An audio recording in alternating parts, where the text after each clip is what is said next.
lahat.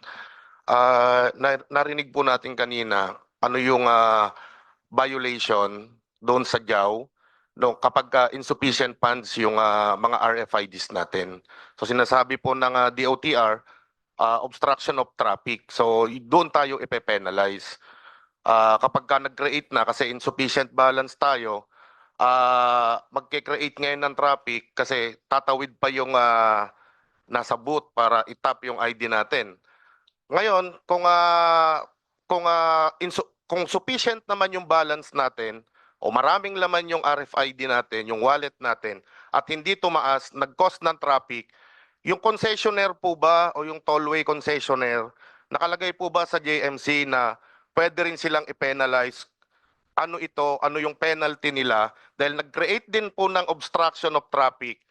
Kung wala po kasi, one-sided po itong JMC na to.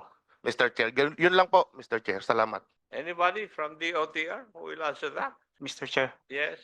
yun pong pag-penalize po sa toll operators, wala po yun sa JMC, sa separate guideline po yun ng TRB, yun pong tinatawag natin na minimum performance specification, standards and specifications na, ayan, binigyan ko po kayo ng kopya, Mr. Chair. If I may, Mr. Chair. So, one-sided po yung JMC. Kasi pag kami ang nag-create ng obstruction sa traffic, kami mape-penalize.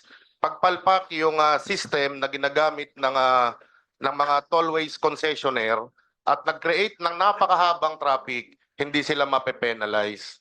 So, Mr. Chair, I will leave it to you. Thank you. Mr. Chair, Yes, Kaobet. good morning to everyone. Maraming salamat po, Mr. Chair. Sa akin pong pananaw at palagay ko ito na yung pinakamaganda. Ayusin na muna po, Mr. Chair, ang sistema bago natin ituloy ang mga implementation.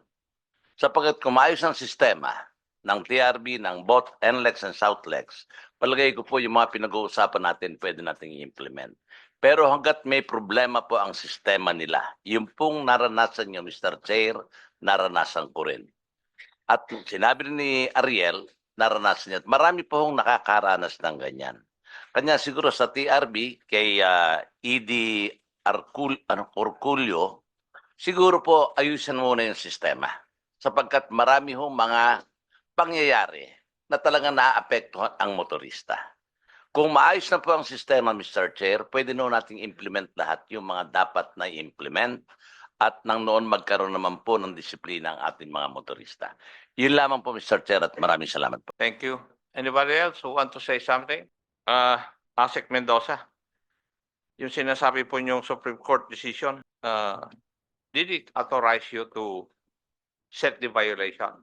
Or it only authorized LTO to set the penalties? One moment, sir. It authorizes the Secretary of the Department of No, Transportation. I was not asking Yes, who sir. can set it. I was asking if that Supreme Court decision authorized you to, or authorized the Secretary of DOTR to set the fine or set the violation. Kasi Sir. ano ang kwan? It would be giving you the power to legislate. Yun ang isip ko. Sir, I think the rulemaking power is part and parcel of setting the violation and the penalty itself, Mr. Chair. Teka. Meron tayong principle sa batas. What the law does not include, we should not include. Tama? Correct, sir. Ngayon, the decision of the Supreme Court would be considered as part of the laws of the land. Tama? Yes, sir. Ngayon, doon ba sa Supreme Court decision na yun? Kaya ako tinatanong dahil the Supreme Court allowed you or gave you the authority to set the fine. But did it give you the authority to set the violation? Therefore, indirectly amending 4136? Sir, if I recall right, yes, sir. The rulemaking power of the department allows it to set the violation and the fine. If I recall right, sir. Tinatanong ko lang. Kasi yun ang ginawa mong legal basis, Yes, sir. which I am questioning. Because if you look at the JAW 01-2014, it sets up violations and fines different from what was provided for in 4136, sir. May mga pagkakaiba, sir. Just give me the time, just give me the time to go over that, Supreme Court decision. Now, I have another issue. May I know, TRB, how can motorists be informed of their balances based on present and available technology? Mr. Chair, meron po tayong tinatawag na toll fee indicator pag pumasok po tayo sa tollway. Toll fee indicator po, meron po tayong toll fee indicator. Oh, ako, bihira akong umakyat sa siyudad ng Baguio, hindi ko alam yung aking balances. Pagpasok ko ron, nandun na ako eh. Saka lalabas yung nakulang o insufficient yung aking load. Opo, ang second po, meron pong dinevelop na app yung ating mga toll operators ngayon. Makikita din po. Huliin mo na ako eh. Dahil nga kulang na yung kwan eh. Nakalagay doon na kulang na yung aking load eh. Ito yung second offense eh. Di ba? Opo.